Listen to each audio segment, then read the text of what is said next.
Jadi kalau kita pengen ilmu baru yang belum tahu, ini caranya. Ya. Ada 2 caranya. Ada berapa? 2. Sudah? Yang pertama, di sini allama dhamirnya kemana larinya? Ke Allah. Dhamir itu kata ganti, ya. Allama, dia mengajarkan. Dia di sini siapa? Allah. Allamal insana, Allah mengajarkan dengan sempurna kepada manusia sebagai bekal beraktivitas mereka. Malam ya'lam, segala jenis pengetahuan yang belum diketahuinya. Diketahui oleh manusia. Karena yang mengajarkan Allah, berarti yang punya siapa? Allah. Maka rumus cepat yang pertama, dekati Allah. Ya. Dekati siapa? Allah. Gitu. Orang-orang yang mendekat kepada Allah, semakin tinggi kedekatannya, semakin cepat diajarkan pengetahuan baru. Bahkan yang belum terungkap. Di semua bidang ya. Di semua bidang. Bukan hanya di bidang untuk pengetahuan saja, untuk menjadi pengajar, da'i atau alim minal ulama. Jadi rumus pertama, dekati siapa? Allah. Contoh begini. Nabi Musa, ya, ini yang viral, kita diminta tiap pekan baca Al-Kahf tuh, Jumat. Malam Yasin, ya, pagi, siang Al-Kahf. Itu kalau tiap pekan kita dalami maknanya, pinteran tuh. Pinter. Jadi saya nggak usah ceramah lagi tuh. Ya. Di situ kan ada 4 kisah viral. Kisah para pemuda yang konsisten dengan keimanan dan sukses sampai abadi kisahnya. Yang kedua, 2 sahabat kaya dan sederhana yang berdialog untuk memberikan pesan moral dalam berkehidupan. Ketiga, kisah Nabi Musa kan, dengan seorang hamba yang diberi pengetahuan lebih. Dan yang keempat tentang Dzulkarnain. Nabi Musa itu kan Nabi Rasul, pengetahuan diberi oleh Allah. Cuma Allah ingin mengajarkan sesuatu kepada Nabi Musa alaihissalam tentang cara mendapatkan pengetahuan baru. Ya, cara mendapatkan apa?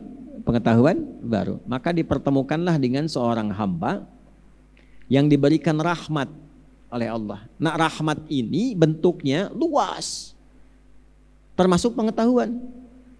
Ya, termasuk apa?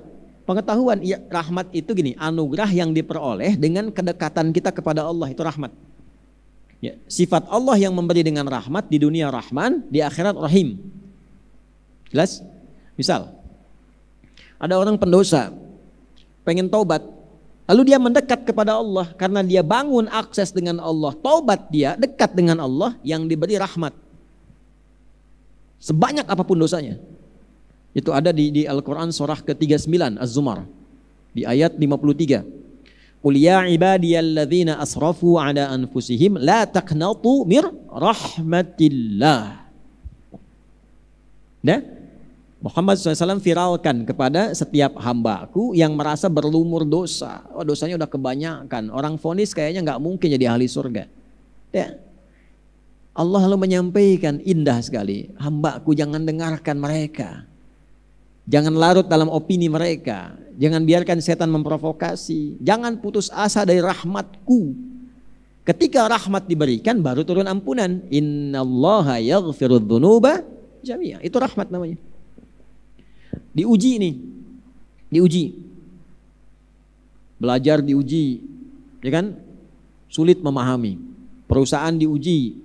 Berliku cara mencari. Kedudukan diuji. Belum naik jabatan. Ya, walaupun sudah lengkap persyaratan. Misal, lalu dari ujian itu mendekati Allah.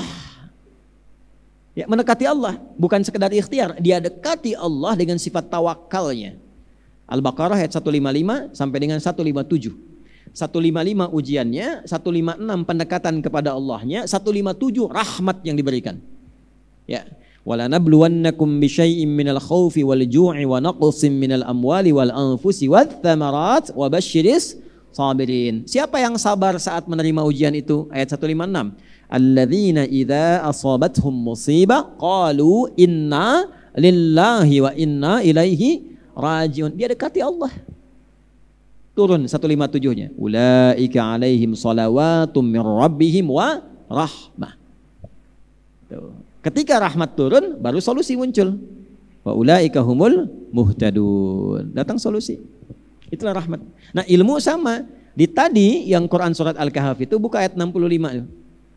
Ya, buka ayat 65 itu. Fawajada 'abdan min ibadina atainahu rahmatan min indina. Rahmat. Apa jenisnya? Wa 'allamnahu min ladunna ilma, ladunna, ilmu kami, kata Allah itu. Pakai na menunjukkan ketinggian. Ada ayat 65, paling kanan pertengahan tuh, halaman 301 kalau nggak salah. Ya. Ada. Ya kan? Makanya disebutnya laduni. Ya, ladun itu bukan ilmu punya Pak Duni, bukan. Bukan. Ya, ladun itu kembali ke yang punya. La min ladunna, dun itu ke atasnya langsung. Dengan keagunganku, kata Allah, aku tambahkan. Jadi ada ilmu khusus yang memang Allah tambahkan kepada siapa yang dikehendaki. Sifat mendapatinya lewat rahmatnya. Pencarian mendapatkan rahmat itu lewat kedekatan taqarrub ilallah. Nah, cara bertakarub kepada Allah itu simpel caranya dengan meningkatkan takwa. Meningkatkan apa? Takwa. Itu yang dimaksud Al-Baqarah di akhir ayat 282. Nah, ngajinya begitu biar kita nyambung. Lihat Quran surah 2 akhir ayatnya 282. Paling kiri sebelah bawah. Wattaqullah wa yu'allimukumullah. Tuh, jelas kalimatnya. Wattaqullah, dan tingkatkan takwamu kepada Allah. Wa yu'allimukumullah, maka Allah berkenan mengajarkan padamu tambahan pengetahuan. Diajarin. Pak, teman-teman dari perusahaan ya, sedang berusaha berinovasi menemukan yang baru. Macet, bangun sholat tahajud. Takwa, cari amalan takwa. Ya, sholat itu amalan khas pertama. Ulama itu kalau ada persoalan sholat. Ya, bahkan mau nikah zik, kalau belum ini tuh ragu-ragu sholat. Ya, istikharah. Istikharah. Kalau sudah yakin jangan istikharah lagi, nanti bingung lagi. Ya, kalau sudah yakin istikharah namanya itu. Ya, udah ketemu. Nah, itu sholat. Nanti begitu sholat ketemu tuh ide. Ya, saya punya beberapa siswa itu di penyidik, ya, polisian, di TNI sedang bertugas itu. Yang dilakukan ketika takwa ditingkatkan, puasa tambah, baca Quran tambah, Allahu Akbar. TNI tiba-tiba dibimbing oleh Allah. Ya, yang harusnya belok kiri ke kanan, tiba-tiba nemukan sampai senjata ditemukan, amunisi ketemu. Penyidik yang mencari-cari susah gitu kan, sholat dapat gambaran dikasih, itu yang baru. Hakim mau memutuskan, saksinya kayaknya banyak, ya, tapi kayaknya tidak meyakinkan gitu kan. Bagaimana cara menemukannya? Mendekati Allah. Ya, hakim kan wakil Tuhan di bumi, wakil Tuhan gak kenal Tuhan kan aneh. Maaf Pak Hakim, masa wakil Tuhan gak kenal Tuhan, ya kan? Nah, seharusnya wakil Tuhan itu lebih meningkat kadar kedekatannya. Itulah formulasinya takwa. Nah, itu yang menjaga sifat keadilan, ya kan? Ya, adil dan adab itu satu rangkaian. Jika ingin melekat pada kemanusiaan, maka harus ada kebertuhanan. Itulah sebabnya Pancasila kebertuhanan dilekatkan di awal sila, ketuhanan yang maha esa, baru kemanusiaan yang adil dan beradab. Kapan adil itu muncul? Ketika dekat dengan Tuhan. Karena tipikal manusia sulit berbuat adil. Sulit. Ya. Antum kepala sekolah, terima murid baru, ya kan? Datang orang yang tidak punya hubungan dengan antum, nilainya 100. Tiba-tiba anak keponakan datang, nilainya 99, yang masuk diterima yang mana? Tuh. Itu tuh. Ya, jadi ada soft corruption dalam diri manusia, kecenderungan untuk tidak adil. Makanya tidak mudah. Ya. Apa yang Allah sampaikan di An-Nisa itu? Wala tastati'u an ta'dilu bainan nisa'i walau harastum. Mau adil susah. Tidak mudah. Nah, cara mendapatkan objektivitas itu dekati pemilik keadilan Allah. Semakin dekat dengan Allah, ada sifat keadilan, ada adab dalam menyampaikan. Ya. Mengadu eta kapirai tidak lebet itu nilainya 88, insyaallah lebet. Ya. Alhamdulillah tahun payun. Sementawis cadangan, ya itu kurang lebih terjemahan bahasa Jepang ya, gitu. Nah, jadi kalau kita sudah punya kedekatan tertentu, itu sifatnya akan diberikan. Penemuan-penemuan baru. Avicenna itu rajin, sholatnya rajin tuh, Ibnu Sina itu. Karena itu Allah kasih banyak ilmu baru itu. Kecil-kecil udah nemukan banyak teori kedokteran. Itu kan dari mana asalnya? Sholat dan Quran itu yang bikin saya rewel tuh, cerewet tuh. Sholat Quran. Dari kecil sholat. Apalagi antum yang pernah kecil ini, ya Quran. Jadi kalau beliau lupa satu hal, itu bukan buka buku. Sholat 2 rakaat. Begitu ini silakan buka biografinya itu. Saat sholat itu ya ditemukan itu. Ya dapat pencerahan. Cuman sekarang memang umat Islam sekarang levelnya di atas Ibnu Sina. Baru takbir udah ketemu yang nggak pengen ketemu. Yang nggak pengen tahu kan muncul semua tuh. Itu level tingkat tinggi memang advance semua. Cuman sholatnya bermasalah. Gitu. Ini satu-satunya ulama yang pernah terekam dalam sejarah, tercatat mengerjai setan itu Abu Hanifah. Itu bisa menaklukkan setan. Ya. Ada konsultasi tentang sesuatu, murid beliau begitu konsultasi nggak dijawab, kamu sholat dulu aja lah katanya. Ya. Sholat nih. Begitu sudah sholat, balik lagi katanya kan. Apa tadi pertanyaan? Oh, sudah ketemu. Balik lagi. Ya, karena Abu Hanifah tahu kalau dia sholat, setan pasti akan terlibat di dalamnya. Dengan menyampaikan ini sebetulnya di sini supaya mengganggu sholatnya. Nah, Abu Hanifah di antara imam yang bisa menjebak setan tuh. Dalam riwayat tuh ya, ulama tuh unik tuh, unik ulama itu. Ya, nah itu cara pertama, tingkatkan takwa. Ya, amalan utamanya terutama 3, jaga 3 ini nih. Ya, 1 sholat, 2 Quran, 3 taubat. 1 sholat, 2 Quran, 3 taubat. Taubat itu maksudnya jangan maksiat. Syakautu waqi'an an su'i hifdhi fanasahani an atrukal ma'asi faqala al-ilmu nurun wa nurullahi la yunzalu ilal 'asi. Imam Syafi'i berkata mengadu pada gurunya, wahai guru, ilmuku kok agak berkurang, mudah sekali lupa. Ya, maka gurunya menyampaikan, Syafi'i, ilmu itu bagaikan cahaya dan cahaya Allah tidak diturunkan pada pelaku maksiat. Ya kan? Al ilmu nurun. Kalau sekarang al ilmu menurun, ya. Nah, karena pakai maksiat, M-nya maksiat, melakukan maksiat jadi menurun. Harusnya al ilmu nurun. Jadi cahaya. Ya cahaya Allah tidak diturunkan pada pelaku apa? Maksiat. Jadi sholat, baca Quran. Kalau pengen ditambah dengan bersedekah. Ya bersedekah, niatkan dengan sedekah itu menambah pengetahuan. Seperti Imam Abu Hanifah, ya punya materi sedikit, muridnya ditanggung. Ya, jadi punya 2 murid hebat, Abu Yusuf dan Muhammad. Nah ini salah satu muridnya ini itu ditugaskan ibunya, ayahnya meninggal, ibunya bertugaskan untuk menjajakan kue bikinan ibunya. Bikin kue, suruh dagangin. Nah satu kali setiap lewat majelisnya Abu Hanifah, ini anak ini setiap mendengar cepat sekali pemahamannya. Kadang-kadang mampir dikit ditanya bisa langsung jawab. Abu Hanifah terkesan. Kata Abu Hanifah, coba sini dulu belajar. Saat belajar di hari itu pulang dagangan kurang laku. Ibunya nanya, kamu dari mana kok nggak jualan seperti biasanya? Hasilnya beda. Diceritakan seperti itu, maka ibunya kurang berkesan, dibawalah anaknya kepada Abu Hanifah, ditanya, "Apa yang Anda lakukan?" Di sini saya mengajar, apa manfaat mengajar itu untuk kebutuhan materi keluarga kami. Maksudnya kalau dia ikut belajar, kami nggak makan Pak. Gitu simpelnya. Dibalik sama Abu Hanifah, berapa yang didapatkan dari hasil jualan ini selama sebulan? Sekian. Kalau begitu biarkan anak ini belajar dengan saya, ini hasil selama sebulan saya berikan.